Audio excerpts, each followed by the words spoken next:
वालेकुम दोस्तों। डक्की भाई कुछ दिनों बाद रिहा होने लगे हैं। एक बहुत बड़ी खुशखबरी है डक्की भाई के फैंस के लिए।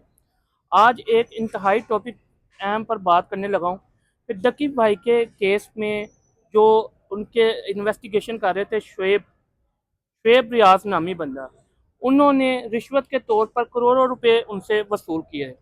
इस हवाले से एक तो हमें अपडेट आई है, और आपको ये भी बताना चाहूँगा, पहले ही इस टॉपिक पे मैंने बात की थी कि डक्की भाई के ऊपर इतना बड़ा इल्ज़ाम नहीं जितनी उनको सज़ा दी जा रही है।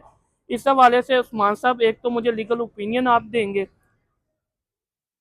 देखें, जो डकी भाई का केस है ना, वो मेरा ख्याल है एनसीसीआई वालों के लिए जहर कातल साबित हुआ है। 5 अफसरान जो है वो लापता हो गए हैं इसमें, और ये वो अफसरान है जो बरह रास्त या बिलवास्ता तौर पर डकी भाई के केस से वाबस्ता रहे हैं। अब ये है कि डकी भाई का केस इनके लिए इंतहाई मनहूस साबित हुआ है। मनहूस इसलिए साबित हुआ है कि इन लोगों ने जो है वो डकी भाई से बाकायदा तौर पर जो है वो रिश्वत के तौर पर पैसे वसूल किए। पैसे वसूल करके डकी भाई को रिलीफ देने की कोशिश की, लेकिन रिलीफ नहीं दे सके। मामला जो है वो पोशीदा ना रहा, मामला निकल आया।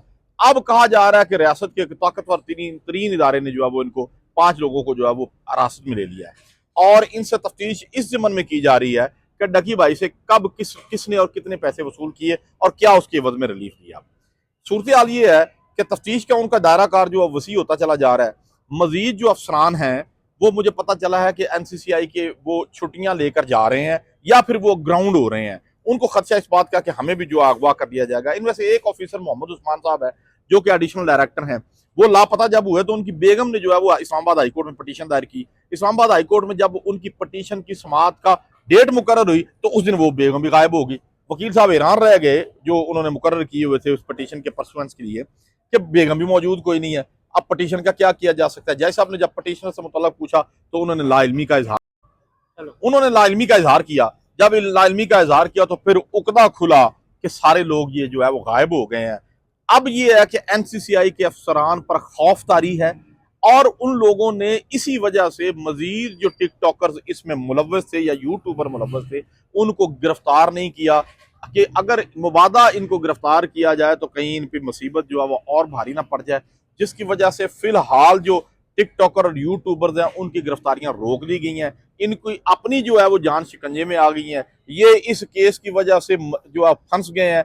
अब इनकी अपनी जान छुड़ाना मुश्किल हो गई है। दूसरी बात सर यह है कि बेसिकली मैं एक बात बताना चाहूँगा।